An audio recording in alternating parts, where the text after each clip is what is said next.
All right, let's talk about New Year's. Every year we get this amazing fresh start, but let's be real. How many of our resolutions actually make it past January? If you are tired of that whole cycle, you're going to want to stick around. Today, we're diving into the work of Roya Bloom to unpack a way more effective and honestly, a more exciting way to build a better you in 2025. It's all about the New Year's Challenge. You know the feeling. It's January 1st, you've set this huge, ambitious goal, and you are feeling totally fired up. But then, well, life gets in the way. That motivation starts to fizzle out, and pretty soon, the resolution is just a distant memory. That right there, that's the resolution trap, and we've all fallen into it. I mean, it's the million-dollar question, isn't it? We start with the absolute best intentions. We genuinely want to make a change, so why is it so incredibly hard to make these things stick? What is actually going on? Well, here's the kicker. The problem isn't our desire to change. That's the easy part. According to the source material, the issue is the format we use. A classic resolution is usually way too vague, way too big, and it has zero structure. It's almost like it's designed to fail from the start. Our brains need clear goals and little wins to stay motivated, and vague promises just don't deliver. So, if resolutions are the problem, then what's the answer? Well, this is where the challenge flips the script entirely. Instead of making some fuzzy promise to yourself, a challenge gives you a structured, time-based, and way more engaging path to actually building new habits. And you can really see the difference right here. A resolution is like someone pointing at a giant foggy mountain and just saying, go climb that. But a challenge? That's a clear trail map with markers along the way. It's specific, it has a clear start and end date, and that structure is exactly what makes it feel doable and keeps you going. Okay, now we get to the really fun part. Let's open up the toolkit. We're about to walk through a whole list of awesome challenge ideas from Roya Bloom's work, and we've broken them down into categories so you can find the perfect one for you for 2025. First up, let's start with the command center, your mind.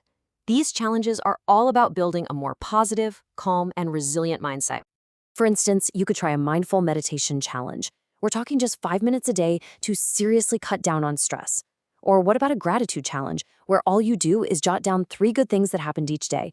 There's even a 21-day no complaint challenge, which is such a powerful way to actually rewire your brain to look for solutions instead of just focusing on problems. Next up, let's get into our physical health.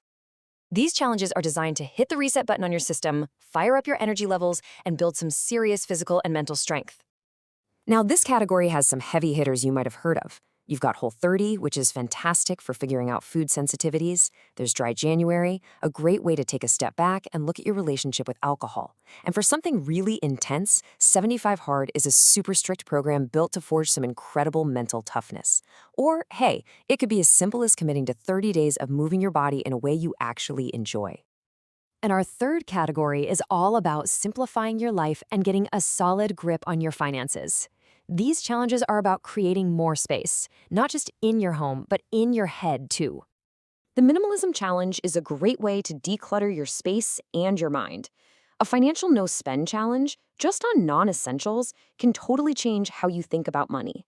And in this crazy connected world we live in, a digital detox can be a complete game changer for reconnecting with real life. And then there's the 52-week money challenge, which leads to a pretty amazing result. And check this out. This is the perfect example of how powerful small, consistent actions can be. You start by saving just $1 in week 1, $2 in week 2, $3 in week 3, and so on. By the end of the year, you've tucked away almost $1,400. It's just brilliant. It shows how a structured challenge turns these tiny efforts into something really significant. Okay, so you might be feeling pretty inspired right now, but maybe also a little overwhelmed. Like, how do you actually start one of these without it feeling like a huge deal? Well, the key is to start ridiculously small. So let's take the Minimalism Challenge. You don't begin by trying to overhaul your entire house. No way. On day 1, your only job is to declutter one single drawer. That's it. On day 2, maybe you clear out your email inbox. Each step is small, it's manageable, and it builds that momentum you need to keep going. And this idea works for any challenge. Thinking about the gratitude challenge? The very first step is just to put a notebook and pen by your bed. That's it. The daily habit itself takes, 2 minutes? The real secret here, The big insight is to remove all the friction, make it so incredibly easy to start that it feels kind of silly not to do it. So as we start to bring this all together, I want you to reframe this whole idea. Picking the challenge isn't just about checking a box or hitting some goal. It's really about starting a journey of self-discovery. The source material really just says it perfectly. Challenges are more than goals. They're an opportunity to grow, learn, and discover what you're capable of. It's basically a container for personal growth that pushes you, teaches you how to be resilient, and helps you find out how strong you really are.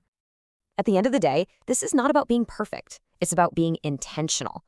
Just committing to one of these structured paths is a huge, meaningful step towards becoming the person you truly want to be. So I'll leave you with this question. Forget about those vague resolutions. Looking at this new way of doing things, what is one structured, exciting challenge you can commit to? Which one of these paths feels like the right first step for your most transformative year yet?